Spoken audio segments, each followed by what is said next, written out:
नमस्कार विद्यार्थियों, last class में हम हृदय की संरचना का अध्ययन कर रहे थे। हृदय की आंतरिक संरचना के अंदर हमने देखा दायां आलिंद है, उसके बारे में हमने चर्चा की। आज हम पढ़ेंगे दाएं नीले के बारे में और बाकी जो इसके हृदय के प्रकोष्ठ हैं, बायां आलिंद और बायां नीले, उसके बारे में हम चर्चा करेंगे। तो हृदय की इस प्रकार से शंकुनुमा आकृति होती है और इसका जो चौड़ा भाग है बेस या आधारी भाग कहलाता है और जो संकरा भाग है उसको हम शीर्ष भाग या एपेक्स भाग इस प्रकार से उसको कहा जाता है। ठीक है, तो इस प्रकार से हमने देखा कि ये इसकी आंतरिक संरचना होती है। दाएं आलिंद में राइट जो ऑरिकल होता है,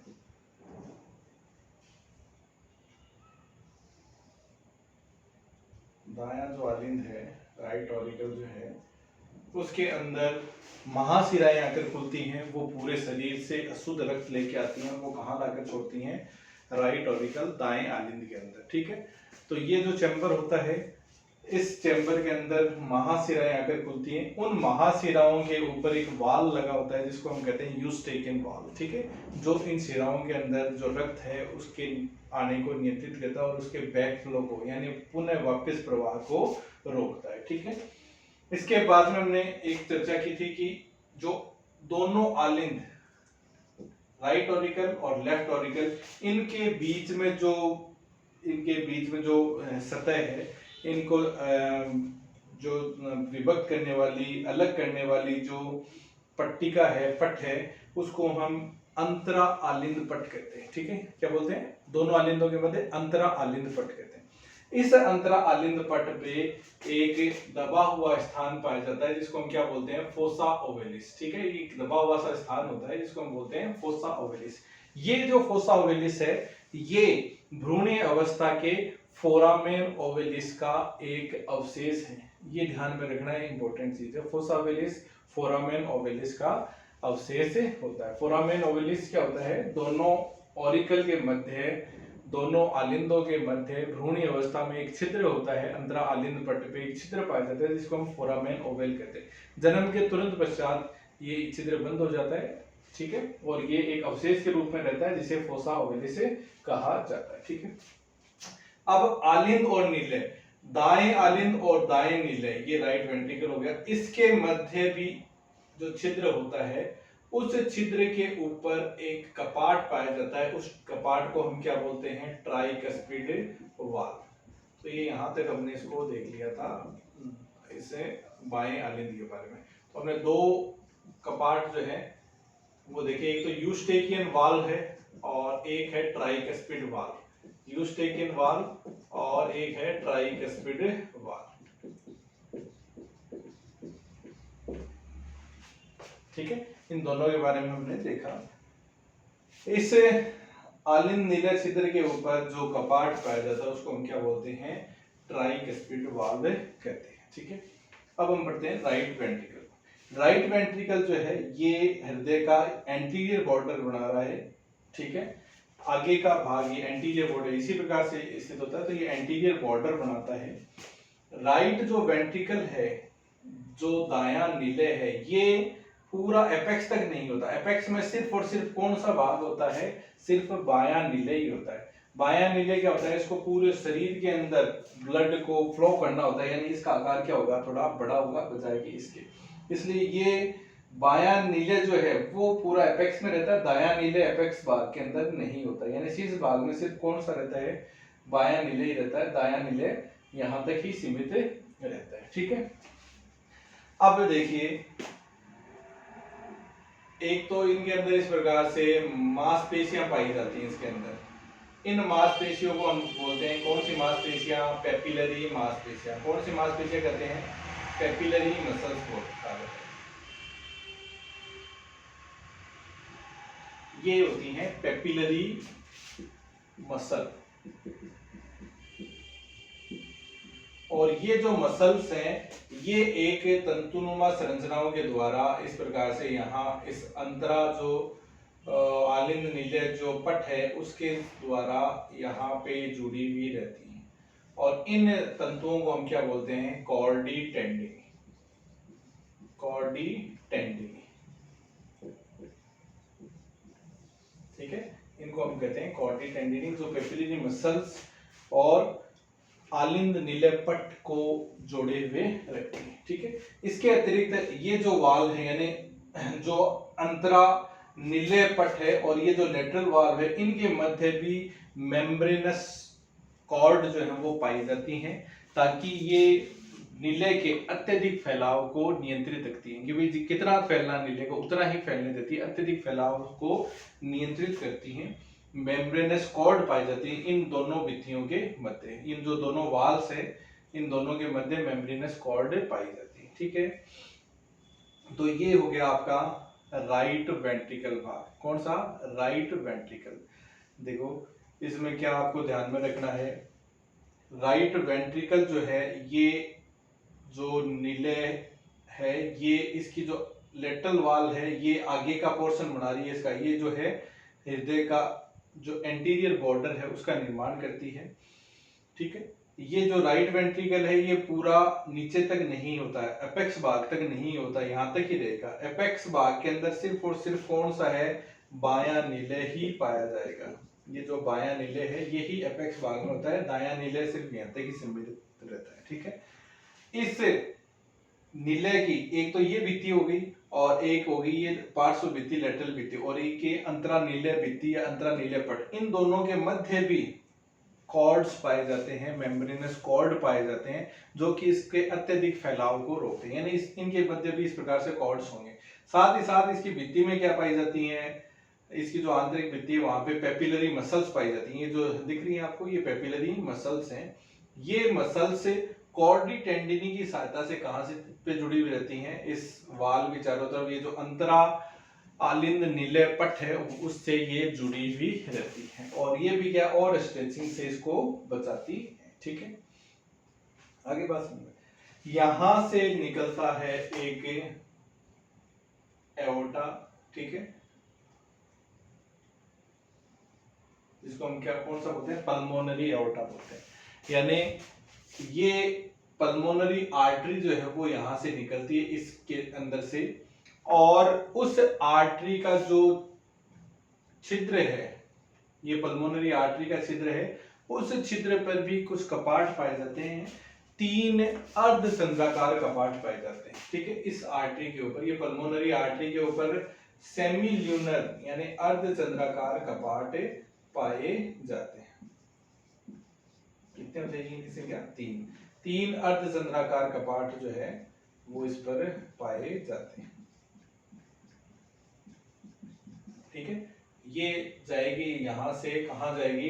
पल्मोनरी आर्टरी कहां जाएगी? दाएं आलिंद से रक्त को कहां ले जाएगी?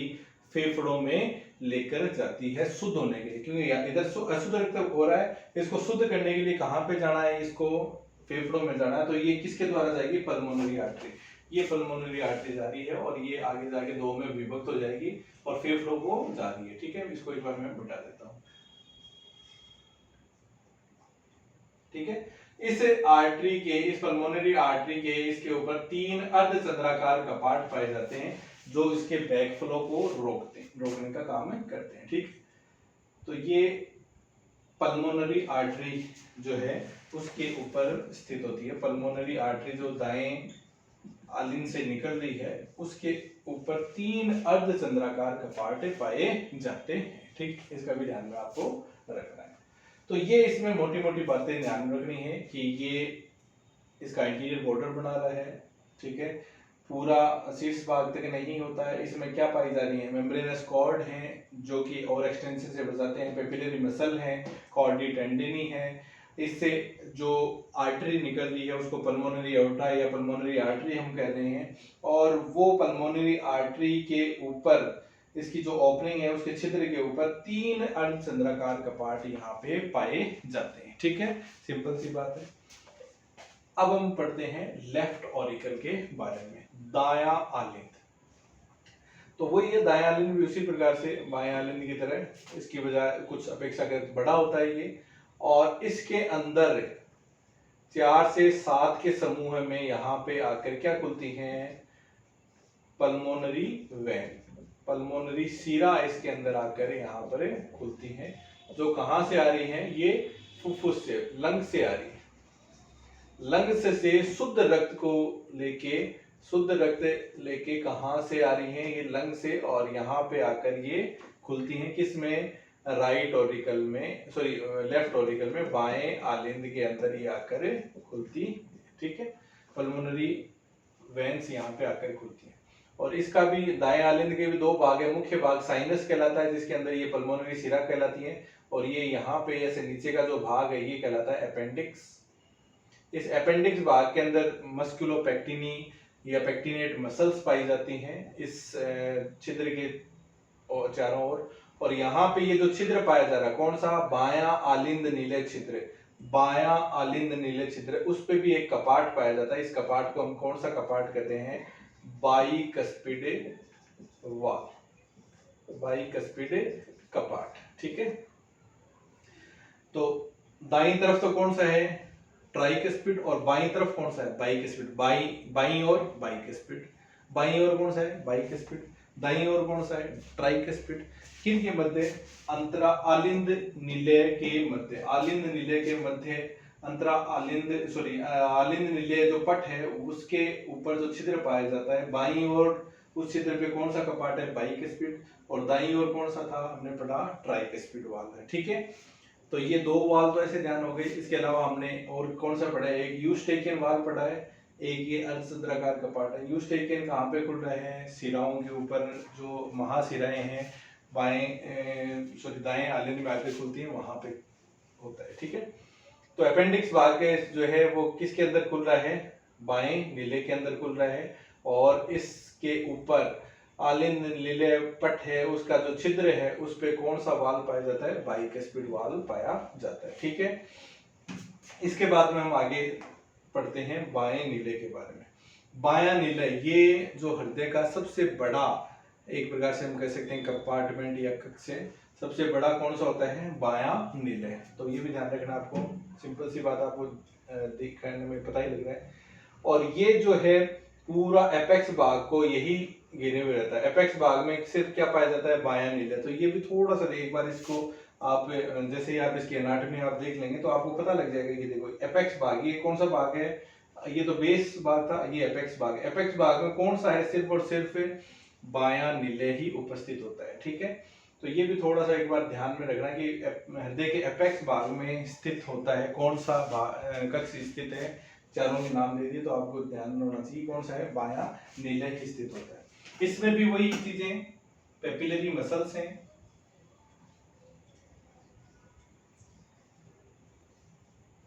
ये मसल्स हैं पेपिलरी मसल्स, और ये पेपिलरी जो मसल्स हैं वो कॉर्डी टेंडिनी की सहायता से कहाँ जुड़ी रहती हैं, इस इंटर जो ऑरिकुलर वेंट्रिकल जो सेप्टम है वहां से ये जुड़ी हुई रहती है कॉर्डी टेंडिनी की सहायता से। तो वही पेपिलरी मसल्स एंड कॉर्डी टेंडिनी पाई जाती है। इसके अलावा दोनों भित्तियों के मध्य यहाँ पे भी मेम्ब्रेनस कॉर्ड जो है वो पाई जाती है, जो इसके ओवर एक्सटेंशन को रोकती है, ज्यादा इसके फैलाव को नहीं होने देती, उससे ये रोकती है, ठीक है। तो इस प्रकार से ये आपको हृदय की संरचना है, जिसके चार कक्ष हैं, राइट ऑरिकल, लेफ्ट ऑरिकल, दायां आलिंद, बायां आलिंद, राइट वेंट्रिकल, लेफ्ट वेंट्रिकल, दायां नीले, बायां नीले, चार कंपार्टमेंट हो गई, ठीक है। एक बार फिर से दोबारा से मैं आपको रिवाइज कर देता हूँ। दायां आलिंद, यहाँ पे ब्लड आएगा, सबसे पहले आएगा किसके द्वारा, अशुद्ध रक्त किसके द्वारा आता है, महाशिराओं के द्वारा। तो एक तो पश्च महाशिरा, दो अगर महाशिरा यहाँ पे आकर खुलती हैं इस दाएं आलिंद के अंदर। दाएं आलिंद का जो मुख्य भाग है वो कहलाता है साइनस, और नीचे का छोटा पार्ट है वो कहलाता है अपेंडिक्स। साइनस में आगे खुलेगी, वहां पे एक वाल पाया जाता है, इसका नाम ध्यान रखना आपको, यूस्टेकियन वाल कहते हैं। इस यूस्टेकियन वाल के द्वारा ये इसका जो रक्त का फ्लो है वो नियंत्रित रहता है।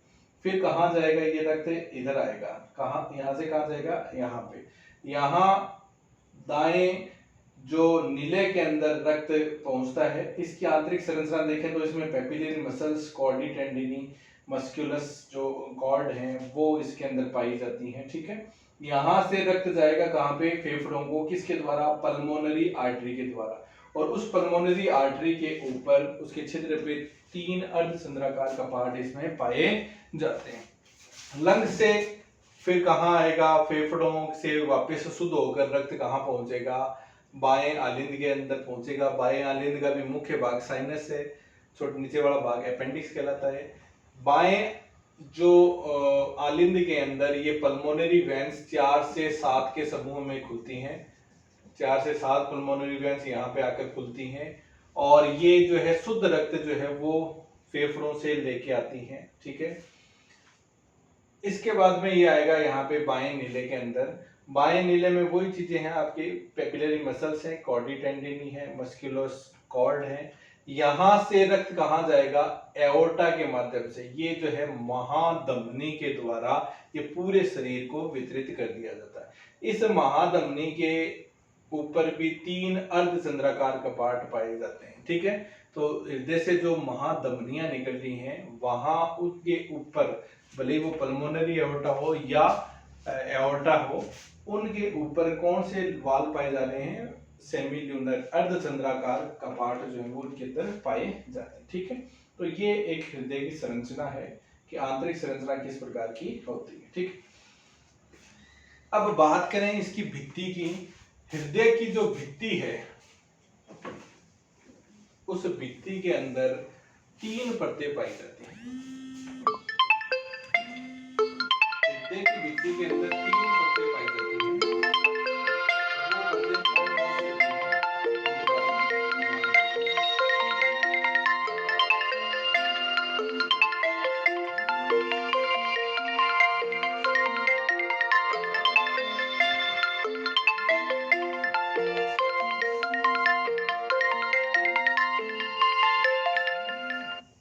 हृदय की भित्ति में 3 परतें होती है। सबसे आंतरिक जो परत है वो कहलाती है एंडोकार्डियम। एंडोकार्डियम। मध्य की जो परत है उसको हम बोलते हैं मायोकार्डियम और सबसे बाहरी जो परत है वो कहलाती है एपिकार्डियम। ये 3 परतें हैं, एंडोकार्डियम, मायोकार्डियम और एपिकार्डियम। हृदय की भित्ति में कितनी परतें पाई जाती है, 3 परतें हैं। सबसे आंतरिक परत को क्या बोलते हैं, एंडोकार्डियम। सबसे बाहरी परत को क्या बोलते हैं, एपिकार्डियम। जो मस्कुलर लेयर है उसको हम क्या बोलते हैं, myocardium. Myo means muscles, myocardium यानी मस्कुलर लेयर, ये इसकी होती है। हृदय में कौन सी मसल्स पाई जाती हैं, हृदय पेशियां, हार्ट मसल्स जो है, कार्डियक मसल्स हैं वो पाई जाती हैं। तो ये इसकी भित्ति में 3 परतें होती है, एंडोकार्डियम, मायोकार्डियम एंड एपिकार्डियम।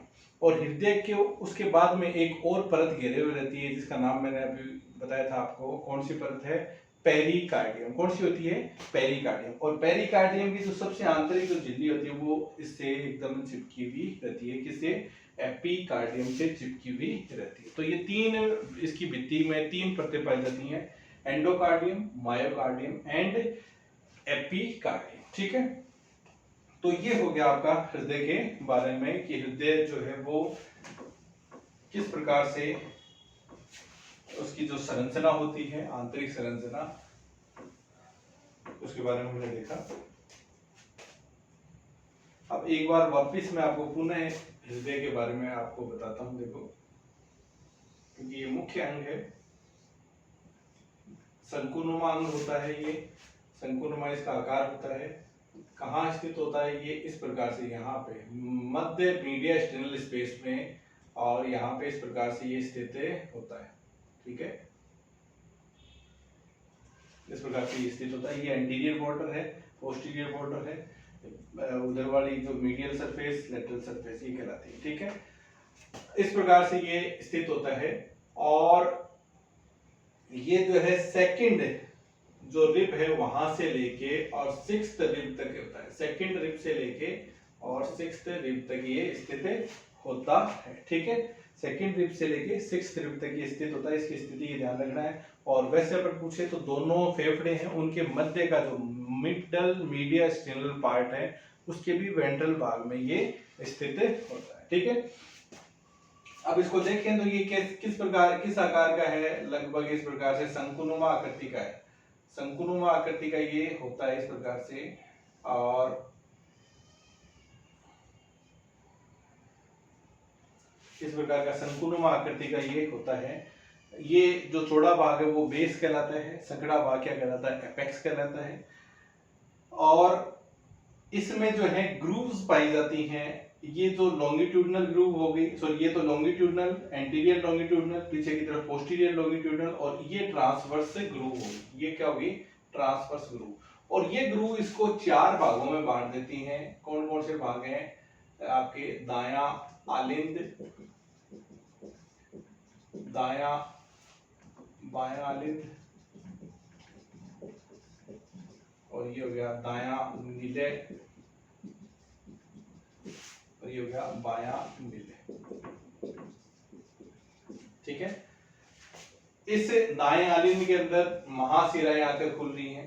ठीक है, महाशिराएं अग्र और पश्च महाशिराएं यहाँ पे आके खुलती हैं, और ये अशुद्ध रक्त ये लेके आती हैं। इसकी आंतरिक संरचना के बारे में देखें तो ये जो प्रकोष्ठ है, इस प्रकोष्ठ को 2 भागों में बांटते हैं। ऊपर वाला मुख्य भाग है साइनस, नीचे का जो छोटा भाग है उसको बोलते हैं अपेंडिक्स। तो ये साइनस मुख्य भाग के अंदर आके खुलती हैं। नीचे का जो अपेंडिक्स भाग होता है उस वो आलिंद निलय पट के अंदर एक छिद्र के द्वारा निलय में खुलता है, और उसके ऊपर एक वाल्व पाए जाते हैं जिसको हम ट्राइकस्पिड वाल्व कहते हैं। दाएं नीले के आंतरिक भित्ति की बात करें तो उसके अंदर जो है आंतरिक भित्ति जो है वो एंडोकार्डियम की बनी हुई होती है। वहां पे पेपिलरी मसल्स पाई जाती हैं, कॉर्डी टेंडिनी पाई जाती हैं, मस्कुलस कॉर्ड पाई जाती है। यहाँ से निकलता है क्या, पल्मोनरी एओर्टा। क्या निकलता है, पल्मोनरी एओर्टा। पल्मोनरी आर्टरी जो है वो यहाँ से निकलती है, और ये कहाँ जा रही है, लंग्स को जा रही है। ये कहाँ जा रही है, लंग्स को जा रही है। यहाँ से अशुद्ध रक्त लेके कहाँ जाती है, लंग्स को। इसके जो पल्मोनरी आर्टरी जहाँ ये इसके अंदर दाएं नीले में इसका जो छिद्र होता है उस पर भी कपाट पाए जाते हैं। ये 3 कपाट होते हैं जो अर्धचंद्राकार आकृति के 3 कपाट पाए जाते हैं। लंग्स से पल्मोनरी वेन के द्वारा जो 4 से 7 के समूह में होती है पल्मोनरी वेन, उनके द्वारा ये रक्त है, शुद्ध रक्त, वो कहाँ लाके छोड़ा जाता है, बाएं आलिंद के अंदर। यहाँ पे ये जो है वो शुद्ध रक्त लाके छोड़ती है इसके साइनस भाग के अंदर। और ये जो है फिर इसका अपेंडिक्स जो भाग है वो आलिंद नीले पट के द्वारा कहाँ खुलता है, नीले के अंदर खुलता है, बाएं नीले के अंदर। इस आलिंद नीले जो छिद्र है, बाएं आलिंद नीले छिद्र के ऊपर भी एक वाल, एक कपाट पाया जाता है जिसका नाम है बाइकस्पिड वाल। बाईं तरफ बाइकस्पिड, ये ध्यान रखना है, कोई कंफ्यूजन नहीं है। ठीक है, यहाँ से ये आया, यहाँ पे भी वही कॉर्डी टेंडिनी, पैक्टिन, ये सॉरी आपकी पेपिलरी मसल्स पाई जाती हैं, मस्कुलस कॉर्ड पाई जाती है। यहाँ से जो निकलता है एओर्टा, जो महाधमनी है वो निकलती है और ये से विभक्त हो जाती है आगे और पीछे की ओर। ये महाधमनी जो है उससे निकलती है, किससे, बाएं नीले से। और इनके जो छिद्र है यहाँ पे भी ये क्या है, 3 अर्धचंद्राकार कपाट जो है वो पाए जाते हैं। ठीक है, तो ये हृदय के बारे में हमने पढ़ा, जो कि रुधिर परिसंचरण तंत्र का बहुत ही महत्वपूर्ण सबसे मुख्य अंग है आपका हृदय।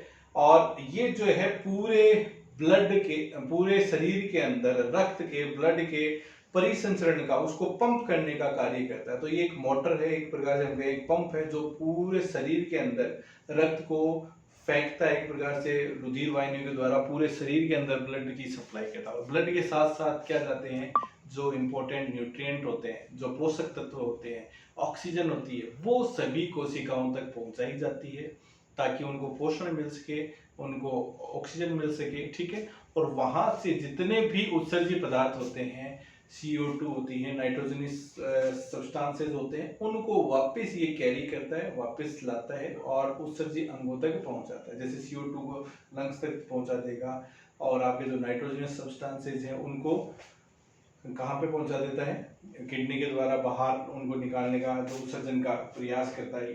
तो ये इस प्रकार से जो पूरी बॉडी के अंदर ये रक्त के परिसंचरण का महत्वपूर्ण अंग है। इसके जो पल्सेशन होते हैं उनके द्वारा ही ये पूरी बॉडी के अंदर ब्लड की सप्लाई कर पाता है। ठीक है, इसके पल्सेशन की आपने फिजियोलॉजी जैसे SAN, AVN, उनके बारे में हम फिजियोलॉजी में पढ़ चुके हैं।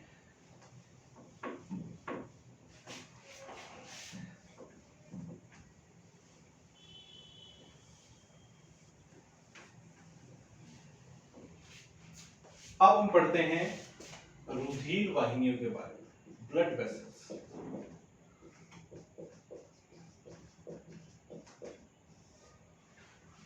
ब्लड वेसल्स, रुधिर वाहिनी। रुधिर वाहिनी क्या होती है? नलिकाकार संरचनाएं हैं ये। और ये जो नलिकाकार संरचनाएं हैं ये रक्त को पूरे शरीर के अंदर परिसंचरण करने का कार्य करती है। ठीक है, मुख्यतः ये हम कहेंगे, इनको दो में हम बांटेंगे। एक तो हो गए आर्टरी, धमनी, और दूसरी होगी वेन, सीरा। आर्टरी और वेन, दो में हम इनको डिवाइड करते हैं। आर्टरी जो है ये शुद्ध, सामान्यतः शुद्ध रक्त जो है वो इसके अंदर प्रवाहित होता है। आर्टरी के अंदर कैसा रक्त प्रवाहित होता है? शुद्ध रक्त प्रवाहित होता है। और इसका एक एक्सेप्शन है, इसका एक अपवाद है, जैसे अभी हमने पढ़ा था, कौन सा है? पल्मोनरी आर्टरी, पल्मोनरी धमनी। इसके अंदर सिर्फ और सिर्फ अशुद्ध रक्त प्रवाहित होता है। बाकी सभी आर्टरीज के अंदर कैसा रक्त प्रवाहित होता है? शुद्ध रक्त प्रवाहित होता है। ये जो आर्टरी होती हैं ये रक्त को हृदय से दूर ले जाती है, रक्त को हृदय से दूर ले जाती है। ठीक है, और इनमें सामान्यतः कैसा रक्त प्रवाहित होता है? सामान्यतः इनके अंदर शुद्ध रक्त ही प्रवाहित होता है, एक अपवाद को छोड़कर, जिसका नाम है पल्मोनरी आर्टरी। ये जो आर्टरी होती हैं इनके अंदर जो है, अपन बात कर रहे हैं, कपाट जो है वो नहीं पाए जाते। कपाट इनके अंदर नहीं पाए जाते। आर्टरी के अंदर किसी प्रकार की कोई भी कपाट जो है वो नहीं पाए जाते। ये जो सामान्यतः शरीर में गहराई में स्थित होती है,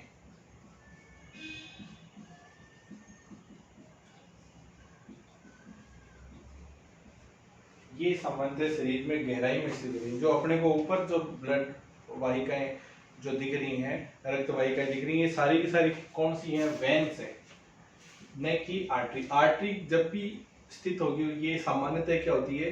डीपली ही स्थित होती है। कई जगहों पे ये आपको ऊपर मिलेगी जहां पे हम उस आर्टरी के द्वारा हम जो इसकी नाड़ी दर है वो नापते हैं, जैसे कि मिडल कॉक्सिजियल आर्टरी, ये आपने पढ़ा होगा। और ऐसे ही हम फेशियल आर्टरी हो गया, ठीक है, ब्रेकियल आर्टरी हो गया, इनके द्वारा हम जो है नाड़ी दर जो है वो नापते हैं। ये कुछ स्थानों पर ही ये क्या होती हैं? थोड़ी सतह के पास आती है, जहाँ पे हम इनको फील कर सकते हैं। अन्यथा ये कहाँ स्थित होती है? सामान्यतः गहराई के अंदर ही स्थित होती है। जबकि वैन के अंदर हम देखें, वैन में कैसा रक्त प्रवाहित होता है? सामान्यतः अशुद्ध रक्त प्रवाहित होता है। इसका भी एक अपवाद जो है वो है पल्मोनरी शिरा। पल्मोनरी शिरा में किस प्रकार का रक्त होगा? शुद्ध रक्त होगा। बाकी सभी शिराओं में कैसा रक्त होता है? अशुद्ध रक्त होता है। दूसरा, ये शिराएं जो है वो रक्त को हृदय की ओर लाती हैं। जितनी भी शिराएं होंगी वो रक्त को हृदय की ओर लाती हैं, पूरे शरीर से हृदय की ओर रक्त को प्रवाहित करती हैं। और इनमें जो है वो कपाट जो है वो पाए जाते हैं। ताकि क्यों पाए जाते हैं? ताकि उनका बैक फ्लो जो है वो नहीं हो। और साथ ही साथ ये कहाँ स्थित होती हैं? सामान्यतः सतह के समीप स्थित होती है, सुपरफिशियल होती है, ये सतह के समीप पाई जाती है। जो हमारी सतह के ऊपर ये आपको दिखाई दे रही है, सारी सारी क्या चीजें हैं? वेन्स हैं। आर्टरी जो होंगी वो सामान्यतः गहराई में स्थित होती है। ठीक है, तो ये दो प्रकार की जो रुधिर वाहिकाएं हैं, आर्टरी एंड वेन्स, इनके अंदर हमने डिफरेंस पढ़ा है, इनका अंदर हमने पढ़ा है। कल क्लास में हम देखेंगे कौन कौन सी रुधिर वाहिनियां हैं। सामान्यतः हम धमनी तंत्र के बारे में पढ़ेंगे। धमनी तंत्र जो मुख्य है कि हृदय से कौन कौन सी रुधिर वाहिनियां निकल रही हैं और किन किन अंगों को कौन कौन सी रुधिर वाहिनी, इनमें से भी कुछ एक बहुत ही इंपॉर्टेंट है जैसे हृदय को ले जाने वाली रुधिर वाहिनी है, उनके बारे में हम पढ़ेंगे। कौन कौन सा जो धमनी तंत्र है, कौन कौन सी धमनियां जो है वो हृदय से बाहर निकलती हैं और पूरे शरीर को रक्त की आपूर्ति करती हैं। और वैसे ही शिरा तंत्र के बारे में हम पढ़ेंगे कल की क्लास में। ठीक है, धन्यवाद।